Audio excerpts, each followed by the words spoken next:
మాకు కూటమి ప్రభుత్వమే నచ్చింది, వీళ్ళ సేవే కావాలి మాకని ఓట్లు వేయలేదు కదా. 11 స్థానాలు ఇతనికి కూడా ఇచ్చారు కదా వైకాపాకి. 11 స్థానాలు ఇచ్చిన తర్వాత అది కాకుండా ఓట్ షేరింగ్లో 39% ఉందని చెప్పి గణాంకాలు చూపిస్తున్నప్పుడు మరి వాళ్ళు ఎందుకు వెళ్ళరు? కానీ దానివల్ల చంద్రబాబు నాయుడిని వదిలేసేసి నా దగ్గరికి వచ్చేస్తున్నారంటూ ఫూలిష్ యాక్ట్. ఇదంతా కాకుండా అంటాడు ఏంటండి 3 ఏళ్లలో చంద్రబాబు నాయుడు ఎగిరిపోతాడు. ఎక్కడికి ఎగిరిపోతాడు నాకు అర్థం కాదు.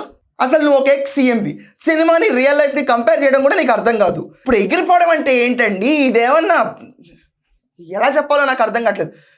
Is anything being planned against it? మీరు ఏమైనా చేద్దామని ప్లాన్ చేస్తున్నారా?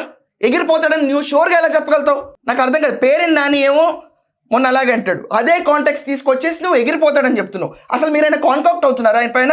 ఆలోచించుకోవాలి కదండి ప్రతి ఒక్కళ్ళు. ఎంతసేపు చంద్రబాబు నాయుడు సేవలు తీసుకోవాలనుకోవడం తప్ప చంద్రబాబు నాయుడు సేఫ్టీ ఏంటని కూడా ఆలోచించుకోవాలి కదా ప్రజలు.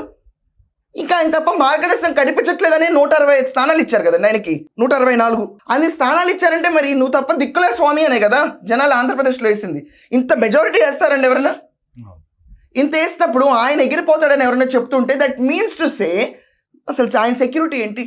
Is there something wrong with it? ఇంత షోర్గా ఎలా చెప్తాడు? లేకపోతే పేరు నాని దగ్గర నుంచి జగన్మోహన్ రెడ్డి దాకా 3 ఏళ్ళలో చంద్రబాబు నాయుడు ఎగిరిపోతాడని సంథింగ్ కాన్స్పిరసీ ఉంది.